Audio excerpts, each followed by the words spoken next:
आत्ताच मी धुरंधर 2 the revenge movie बघून आलो आहे आणि पुऱ्या सोशल मीडियावर धुरंधर 2च आहे. सगळीकडे धुरंधर 2चे मीम्स आहेत, स्पॉयलर्स आहेत, रिव्ह्यूज आहेत. तर मला वाटलं मी पण एकचा व्हिडिओ बनावा. मला काय वाटतं आहे मूव्हीविषयी तुम्हाला सांगावं. तर त्यासाठी हा व्हिडिओ बनवतो आहे. तर धुरंधर 2 मूव्हीविषयी बोलाल ना तर मूव्ही एकदमच मस्त बनली आहे, एक नंबर आहे. मला तर वाटतं 2026ची सर्वात मोठी हाय ग्रॉसिंग मूव्ही होईल ही. तर मूव्हीविषयी बोलायला झालं तर रणवीर सिंगचं काम जबरदस्त आहे. टोटल 4 तासाची मूव्ही आहे, पण तुम्हाला अजिबात बोर होत नाही. म्हणजे मी मूव्ही कशी आहे याचा एक माझा एक पॅरामीटर आहे की मी थिएटरमध्ये असताना जर मी मोबाईल काढला तर मूव्ही थोडी बोर आहे. मी सारखा सारखा काढला तर खूपच बोर आहे. जसं मी ती रामायणची जी मूव्ही आली होती प्रभासची, त्यावेळेला मी सारखा मोबाईल काढून बसलो होतो. तर खूपच बोर मूव्ही होती. पण ह्या मूव्हीमध्ये मी एकदाही मोबाईल काढला नाही.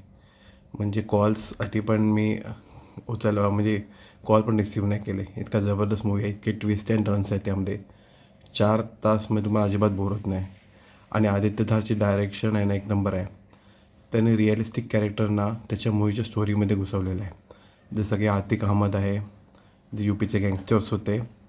दाऊद इब्राहिमला दाखवलं आहे आणि काही काही ठिकाणी तर मोदीजींना पण दाखवलं आहे डिमॉनिटायझेशन करताना. आणि त्याच्यावरूनच खूप इश्यू झाला आहे की हे प्रोपेगंडा मूव्ही आहे.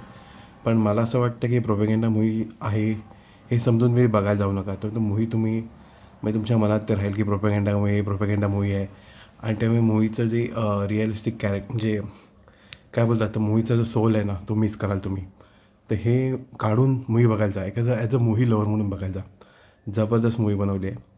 आणि अजून एक सांगेन की वायरएफच्या म्हणजे यशराज फिल्मच्या कुठल्याही मूव्हीपेक्षा 10 पटीने चांगली मूव्ही आहे.